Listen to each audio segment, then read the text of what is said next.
ಸರ್ಕಾರದೆಲ್ಲ ಮಂತ್ರಿಗಳು ಕೂಡ ಇರಲೇಬೇಕು. ಅವ್ರು ಇಲ್ಲದನ್ನು ಯಾರಿಗೂ ಸಹಿಸಲಿಕ್ಕೆ ಆಗುದಿಲ್ಲ. ಈ ಸರ್ಕಾರದ ಮರ್ಯಾದೆಯನ್ನು ಮಂತ್ರಿಗಳೇ ತೆಗಿತಾರೆ ಅಷ್ಟೇ. ಮುಖ್ಯಮಂತ್ರಿಗಳು ಬಂದಾಗ ಎಲ್ಲ ಬಂದು ಕೂತ್ಕೊಳ್ತಾರೆ. ಆಗ ಬೇಡ, ಮುಖ್ಯಮಂತ್ರಿ ನಿಭಾಯಿಸ್ತಾರೆ. ಮುಖ್ಯಮಂತ್ರಿ ಇಲ್ಲದಾಗ ಬರ್ಬೇಕಲ್ಲ, ಅವ್ರು ಬಂದಾಗ ಬರೋದು, ಕೂತ್ಕೊಳ್ಳಿದ್ದಾಗ ಬಂದು ಹೋಗುದು, ಏನ ಪ್ರಯೋಜನ ಇದೆಲ್ಲ. ಆಯ್ತು, ಬುದ್ಧಿವಂತ ಹೇಳಿ ಸಾಕು ನಿಮ್ ಬುದ್ಧಿವಾದ ನಮ್ಗೆ. ಆಯ್ತು, ಕೂತ್ಕೊಳ್ಳಿ ಚಂದ್ರಪ್ಪ ಅವರೇ, ಆಯ್ತು ಅಲ್ಲಿ ಕೂತ್ಕೊಳ್ಳಿ. ಈಗ ಕಾರ್ಯಕ್ರಮ ಮಾಡಬೇಕು. ಅದು ನೀವು ಒಬ್ಬರಿದ್ದೀರಿ, ಬೇರೆ ಯಾರಿದ್ದಾರೆ? ಈಗ ನಿಲ್ಲುವಂತದ್ದು ಎಲ್ಲಕ್ಕೆ ಮಾತಾಡ್ತೀರಿ, ಒಬ್ಬೊಬ್ಬರಕ್ಕೆ ಮಾತಾಡ್ತೀನಿ. ಆಯ್ತು, ಒಂದೇ ತಗಡಿಗಾಗಿ ಅವರು ಮಾತಾಡ್ಲಿಕ್ಕೆ ತಾವು ಕೊಟ್ಟಿರಿ. ಈಗ ಆಯ್ತು, ಅದಕ್ಕೆ ನೀವು ಯಾಕೆ ಮಲ್ಲಿ ಮಾತಾಡ್ತೀರಿ? ಈಗ ಆಯ್ತು, ಪ್ರತಿಪಕ್ಷರಾಗಿ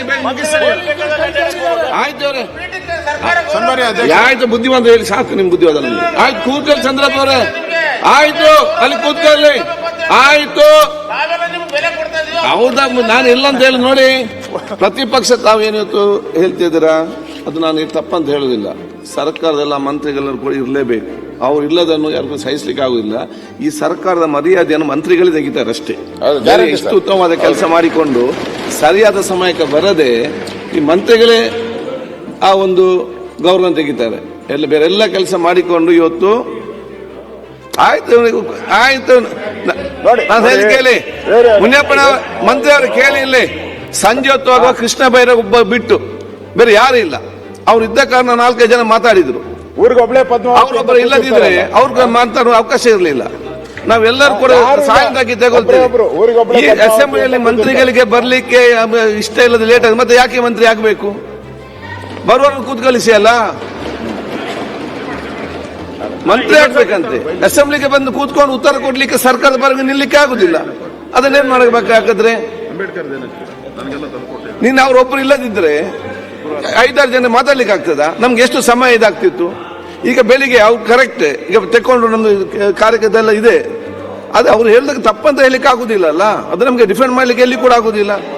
ಈಗ ಬೇಗ ಮುಗಿಸಿ ಮತ್ತೆ ಬಿಲ್ ನಾವು ತೆಕ್ಕೊಳ್ಳುವ. ನೀವು ಮಧ್ಯಾಹ್ನ ಮಾತಾಡಿ. ಸನ್ಮಾನ್ಯ ಅಧ್ಯಕ್ಷರೇ, ನಮ್ಮ ನಾಯಕರು ಪದೇ ಪದೇ ಪದ್ಮಾವತಿ ಅಂತಾರೆ. ಯಾರಿಗೆ ಪದ್ಮಾವತಿ ನನ್ಗೆ ಗೊತ್ತಿಲ್ಲ.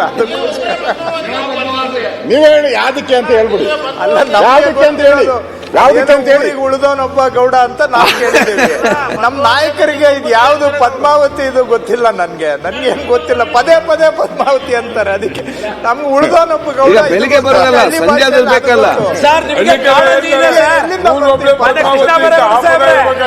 ಕಾಳಜಿ ಇದೆ, ಅದಕ್ಕೆ ಬಂದು ಕೂರ್ತೀರಿ. ತಮಗೆ ಕಾಳಜಿ ಸಂಜೆ ಹೊತ್ತು ನೀವು ಕೂಡ ಇರುವುದಿಲ್ಲ. ಸಂಜೆ ಹೊತ್ತು ನೀವು ಕೂಡ ಇರುವುದಿಲ್ಲ, ಬೇಗ ಹೋಗ್ತೀರಲ್ಲ ಕೂಡ.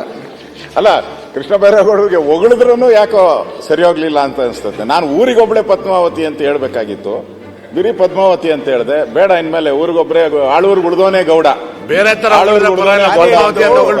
ಊರಿಗೆ ಉಳಿದವನೊಬ್ಬ ಗೌಡ ಅಂತ ಕೇಳಿದೀವಿ. ಆದ್ರೆ ಈ ಮಾತು, ಈ ನಾಡ್ನುಡಿ ನಾನು ಕೇಳಿಲ್ಲ ಅಂತ ಹೇಳಿದೆ ಅಷ್ಟೇ. ಅದು ಅಲ್ಲದೆ ಕಾನೂನು ಸಚಿವರೇ, ಒಂದ್ ಸೆಕೆಂಡ್, ಕಾನೂನು ಸಚಿವರೇ, ಈಗ ನಮ್ಮ ಕೆಲವೊಂದು ಮಂತ್ರಿಗಳು ಕೂಡ ಮುಖ್ಯಮಂತ್ರಿಗಳು ಬಂದಾಗ ಎಲ್ಲ ಬಂದು ಕೂತ್ಕೊಳ್ತಾರೆ. ಆಗ ಬೇಡ, ಮುಖ್ಯಮಂತ್ರಿ ನಿಭಾಯಿಸ್ತಾರೆ. ಮುಖ್ಯಮಂತ್ರಿ ಇಲ್ಲದಾಗ ಬರ್ಬೇಕಲ್ಲ, ಅವ್ರು ಬಂದಾಗ ಬರೋದು, ಕೂತ್ಕೊಳ್ಳಿದ್ದಾಗ ಬಂದು ಹೋಗುದು, ಏನ ಪ್ರಯೋಜನ ಇದೆಲ್ಲ. ಅಧ್ಯಕ್ಷರೇ, ಮುಖ್ಯಮಂತ್ರಿಗಳು ಮಾತಾಡೋನು ಅವ್ರು ಇರುವುದಿಲ್ಲ. ಅವರು ಪ್ರತಿಪಕ್ಷ ಆಯ್ತು, ಬೇಗ ಮುಗಿಸ್ಲಿ. ನಮ್ಮ ಕಾರ್ಯಕ್ರಮಗಳನ್ನ ನೀವು ನೋಡ್ತಾ ಇದ್ರೆ ನಮ್ಮ ಚಾನೆಲ್ ಅನ್ನ ಸಬ್ಸ್ಕ್ರೈಬ್ ಮಾಡಿ, ಪಕ್ಕದ ಬೆಲ್ ಐಕಾನ್ ಒತ್ತಿ ನಮ್ಮನ್ನ ಬೆಂಬಲಿಸಿ. ಹಾಗೆ ನಮ್ಮ ಕಾರ್ಯಕ್ರಮಗಳನ್ನ ಲೈಕ್ ಮಾಡಿ, ಕಮೆಂಟ್ ಮಾಡಿ, ಅದನ್ನ ಬೇರೆಯವರಿಗೂ ವಾಟ್ಸ್ಆಪ್ ಮೂಲಕ ಶೇರ್ ಮಾಡಿ. ನೀವು ಹೀಗೆ ಮಾಡಿದಾಗ ನಮ್ಮ ಚಾನೆಲ್ ಮತ್ತಷ್ಟು ಜನರಿಗೆ ತಲುಪಲು ನೀವು ನಮ್ಮೊಂದಿಗೆ ಸಹಕರಿಸಿದ ಹಾಗಾಗುತ್ತೆ. ಇದು ನೀವು ಯಾವುದೇ ಖರ್ಚಿಲ್ಲದೆ ಕೆಲವೇ ಸೆಕೆಂಡುಗಳಲ್ಲಿ ನೀಡಬಹುದಾದ ಸಹಕಾರ. ಧನ್ಯವಾದಗಳು.